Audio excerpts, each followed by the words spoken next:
பேசுங்க. அப்புறம் ஒரு ரூபாயும் கூட நீங்க வாங்கவே முடியாது எங்க கிட்ட இருந்து.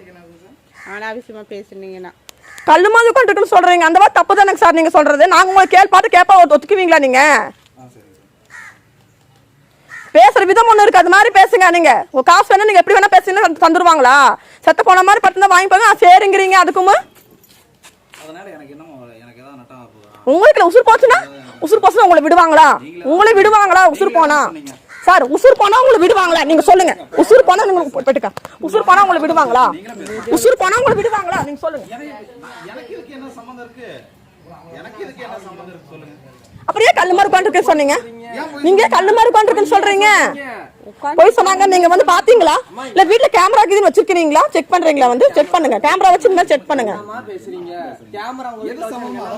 சரி அப்புறம் ஏன் சார் நீங்க அப்படி சொல்றீங்க? நீங்க ஏன் அப்படி சொல்றீங்க? நீங்க பேசுற வார்த்தைகள் மட்டும் ஒத்துக்கவே மாட்டேங்கிறீங்க. எப்பவுமே நீங்க பேசுற மாதிரி 3 பேர் தான். ஆமாங்க பேசிச்சுதான் உட்காந்துருக்கோம். நான் குழுவே இல்லையே. நீங்க எங்க அம்மா கல்லு மாதிரி உட்காந்துருக்கோன்னு சொன்னதால தான் நான் பேசுனேன். பேசுறது அப்புறம் எங்க அம்மா அப்படி பேசுனீங்க. பெத்த புள்ள உங்க புள்ளைய நான் உங்க மாதிரி சொன்னா உங்களுக்கு மனசு பதறமா பதறாதா சொல்லுங்க. நான் வீட்ல வச்சுட்டு போய் சொல்ல மாட்டேன். நாங்க போய் சொல்லலையில.